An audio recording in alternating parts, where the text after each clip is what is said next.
지금부터는 국민의힘으로 가보겠습니다. 이상민 국민의힘 의원 전화 연결돼 있습니다. 안녕하십니까?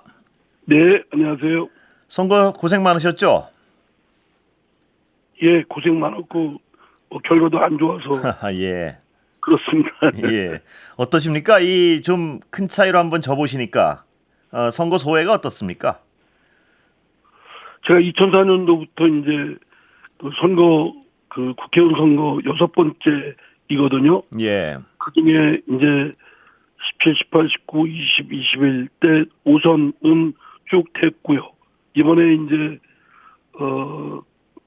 낙선을 했는데, 그 마음이 그렇게 간단치는 않더군요. 예. 그것보다 쉬운 일은 아닌 것 같습니다.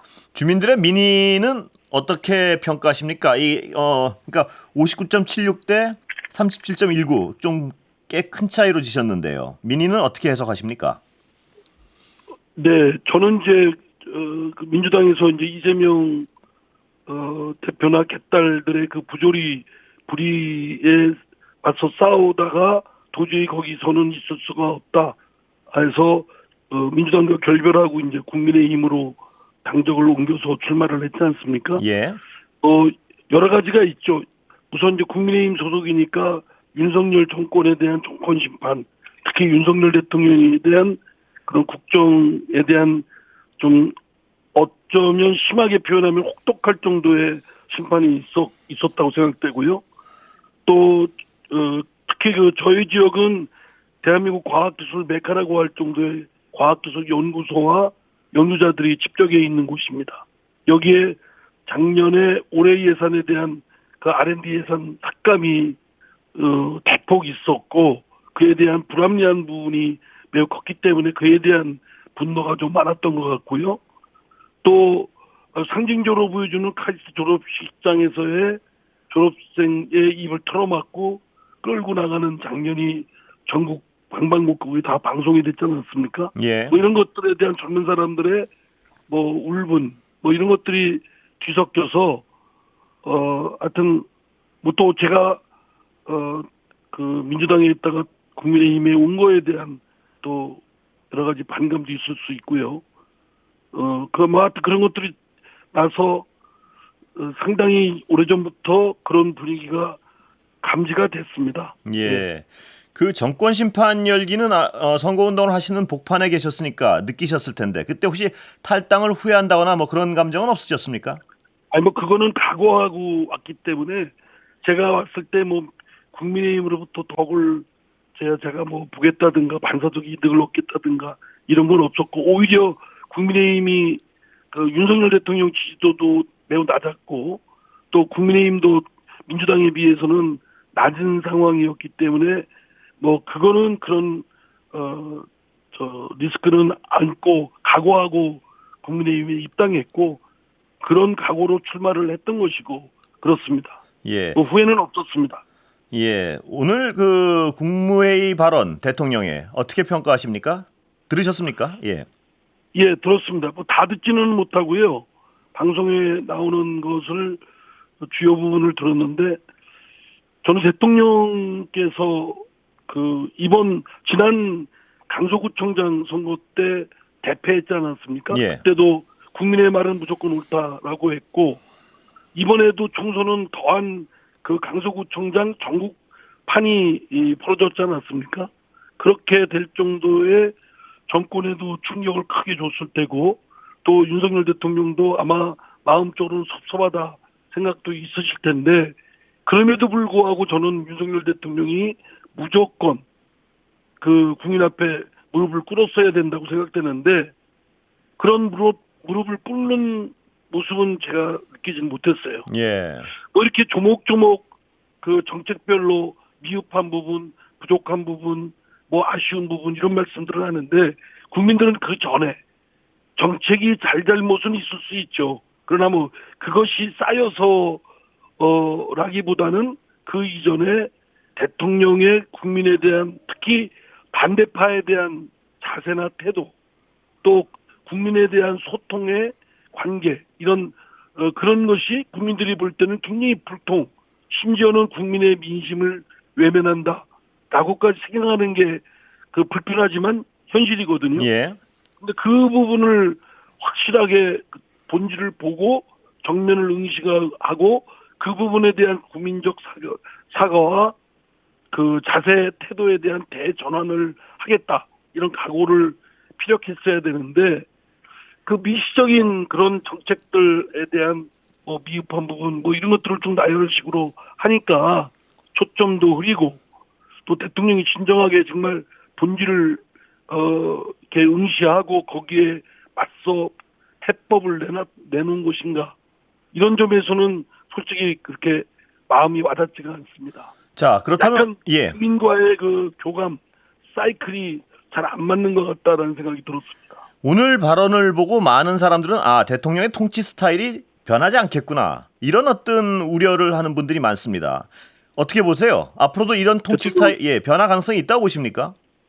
대통령은 바꿔주셔야 됩니다. 이미 강서구청장 때에 겪으셨지 않습니까? 물론 대통령은 대통령 나름대로 국익을 위해서 국민을 위해서 애쓰시니까 그 평가가 제대로 평가받지 못하는 그 섭섭함은 있겠지만 아니 대중민주주의 사회에서는 어쩔 수가 없지 않습니까? 표로서 한 표 한 표 모아진 거에 의해서 그 정권의 공과가 평가가 되고 또 정책의 평가가 나아지는 만큼 뭐가 잘못된 것인가를 빨리 찾아서 그거를 빨리 보완을 해야 되는데 저는 국민과의 그런 소통, 대화 여기서 국민들이 갖기에는 윤석열 대통령은 굉장히 불통 또는 외면하고 있다까지 생각하고 있지 않겠습니까? 그렇다면 이 부분이 불편하지만 엄연한 현실인 만큼 빨리 국민과의 소통, 반대파의 소통에 나서고 절대 국민의 민심을 외면하지 않고 있다라는 걸 진정하게 보여줘야 됩니다. 자세히 전환으로. 예, 그 지금 소통을 말씀하셨는데요. 그 중심에 있는 것이 어떤 협치. 야당에서는 영수회담을 요구하고 있고요. 영수회담 일단은 필요하시다고 보시는 거죠, 이 의원님도? 저는 솔직히 개인적으로는 그렇게 필요하지 않다고 생각합니다. 그렇습니까? 예. 저 정당에는 여당과 야당이 있으면 여당 야당의 당대표끼리 협의하고 해야 될 일이지 툭하면 과거의 권위주의 시대처럼 대통령을 찾아가서 대통령과 단판을 지고 하면 그럼 여당은 완전히 그럼 쫄개밖에 더 되는 거겠습니까? 예. 그거는 저는 야당도 접근 방법이 잘못됐다고 생각합니다. 물론 이재명 대표나 조국 대표의 경우는 정치적 목적이 있겠죠. 그렇기 때문에 여당의 당대표는 나보다 하수고 직접 대통령과 담판을 해서 나는 대통령과 준하는 지위의 정치적 거물이다. 이런 걸 보여주고 싶을지는 모르지만 거기 또한 매우 잘못된 점이 크다고 생각됩니다. 그래서 저는 개인적으로는 영수회담은 별로 그렇게 중요하지도 않고 본질적인 거라고 생각되지 않습니다. 그거 안 했다고 해서 대화나 소통이 안 됐다고 생각되지는 않고요. 예. 중요한 건 대통령이 지금 의표를 찌르고 선제적으로 국민의 마음을 읽어나가고 조치를 취해야 된다고 생각합니다. 그런 조치는 최상병 사건의 경우도 진상을 규명하고 뭔가 좀 석연치 않은 구석이 있다고 한다면 빨리 대통령이 그에 대한 조치나 이런 것들이 진상이 명명백백하게 밝혀지고 책임을 묻는 조치가 있어야 될 것이고 지난번 이태원 사고의 경우도 분명히 저와 이름이 똑같은 행안부 장관은 책임을 져야 될 일인데 지금까지 자리 보존하고 있거든요. 이런 것들은 분명히 잘못된 거지요. 그러니까 그런 것들에 대해서 국민들이 쌓여있는 누적되어 있는 이 불만과 불신을 빨리빨리 이 벽돌 깨기 하듯이 없애버리는 노력을 선제적으로 필요하다고 생각합니다. 괜히 이재명을 만나느니 조국을 만나느니 이거는 사실은 야당의 노림수일 뿐 사실 본질적인 것은 아니라고 생각합니다. 김건희 여사 특검에 대해서도 같은 생각이십니까? 이 의원님도? 네, 같습니다. 예. 그것도 사실은 대통령으로서는 자기 부인의 대통령 부인의 일에 대해서는 사실 불편하고 아주 골치 아프지요. 그러나 그럼에도 불구하고 대통령으로서의 공적인 자리에서는 어쩔 수 없다고 생각됩니다. 그게 대통령의 리더십을 보존하고 발휘하고 국익을 위해서 뭔가 추동력 있는 리더십을 발휘하는 데는 그거는 어떤 것도 성역이 있어서는 안 된다고 생각합니다. 예, 두 가지 질문이 좀 떠오르는데요. 지금 이 의원님은 영수회담은 필요 없다 이렇게 말씀하셨는데 지금 국회 현실이 거대 야당과 어떤 여당이 대치하고 있는 상황인데요. 거대 야당이 지금 요구를 하는 걸 들어주지 않았을 경우에 협치가 되겠습니까? 그렇다면 대통령 근데 예. 예, 제가 그 말씀에 대해서 그 야당의 뭐 이유도 없고 불합리한 요구를 무조건 들어주는 것이 협치라고 생각되지는 않습니다. 예. 저는 대통령이 지금 뭐 이재명 대표나 뭐 누구 조국 대표와의 그런 영수회담을 안 들어줬다고 해서 전국이 지금 어렵고 또 정권 심판에 혹독한 심판을 평가를 받은 것은 라고 볼 수는 없고요. 오히려 국민의 마음을 제때제때 읽어서 선제적인 조치를 했어야죠.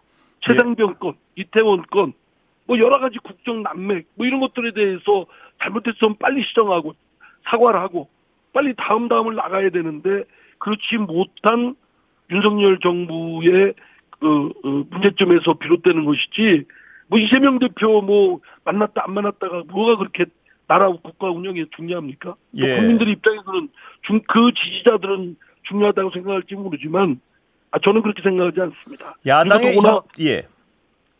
정당 민주주의 그러니까 야당도 태도를 바꿔야죠. 야당이 무조건 의석이 많다고 해서 밀어붙이고 뭐 압박하고 뭐 이재명 대표의 감싸기 또 방패 이거로 한다 그러면은 되겠습니까?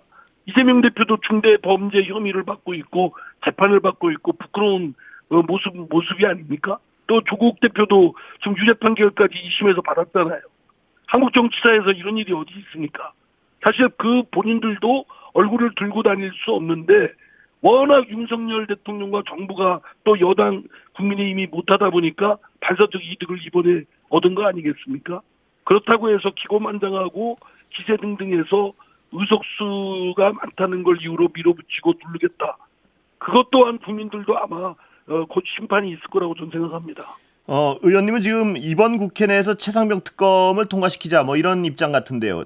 만약 최상병에 예. 있는 조항도 제가 법률가 출신이 제가 봐도 좀 너무 일방적이고 한쪽에 기울어져 있는 그래서 오히려 정치적 논쟁이 될 수 있는 거리 조항들이 있습니다. 이런 것들은 빨리 좀 수정 보완해서 여야가 합의해서 통과시키는 게 저는 필요하다고 봅니다. 수정 보완되면 야당도 예. 정치력을 발휘를 해야지 그냥 밀어붙여서 그 윤석열 대통령을 공궁에 빠뜨리고 국민의힘을 밀어넣어서 거기서 반사적 이득을 얻겠다라고 하면 결국 골병 드는 건 누가 들겠습니까? 국민 아닙니까? 최상병 특검이 어떤 수정 보완되지 않으면 반대하겠다 이 말씀으로 해석해도 되나요? 어떻습니까? 뭐 그렇게 이거 아니면 저거다, 저거 아니면 이거다 이렇게 하는 건 너무 양자택일적이고요. 예. 정치라는 것은 또 법이라는 것은 늘 조합적이고 또 이렇게 합성된 것이기 때문에 여야가 진지한 협상에 나서야 된다고 생각합니다. 진지한 협상이 있다면 하여튼 이번 회기 내에도 통과 가능하다 이렇게 보시는군요. 전 그렇죠. 그건 예. 뭐 저는 좀 일찍 했어야 된다고 생각합니다. 예. 여야가 야당도 계속 미루고 있다가 막판에 와서 선거 막판에 와서 그걸 밀어붙이려고 했지 않았습니까?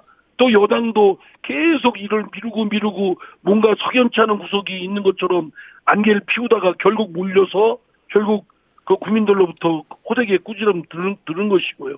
그러니까 여자가 뭐 다 살펴보면 자랑 구석이 별로 없습니다. 예. 지금 인적 쇄신 얘기 나오는 데는 어떻게 해야 된다고 보십니까?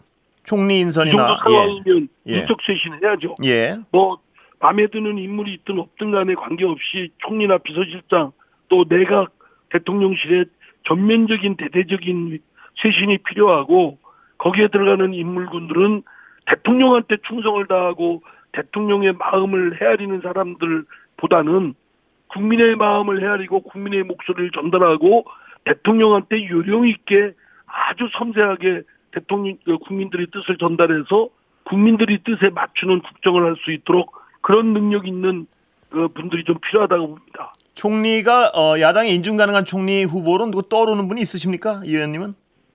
저는 뭐 개인적으로 여러분들이 있지만 예. 특정인의 인물을 제가 거론하는 건 좀 적절치 않다고 생각되고요. 예.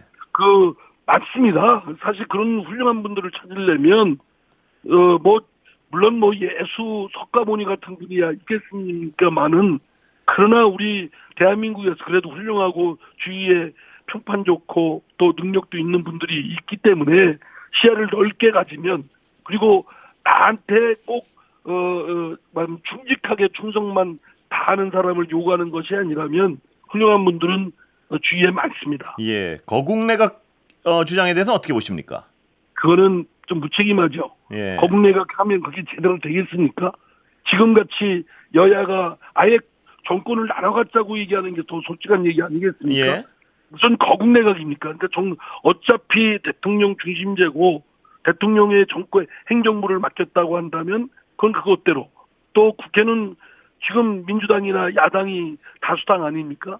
그럼 거기는 거기대로 그렇게 해서 서로 견제와 균형을 찾아 나가야지, 툭 하면 거국 내각이니 뭐니 그런 말장난하듯이 현란한 얘기를 하는 것은 별로 책임 있는 자세가 아니라고 봅니다. 여기까지 들어야 될 것 같습니다. 예, 말씀 감사합니다. 네, 감사합니다. 예, 지금까지 국민의힘 이상민 의원이었습니다.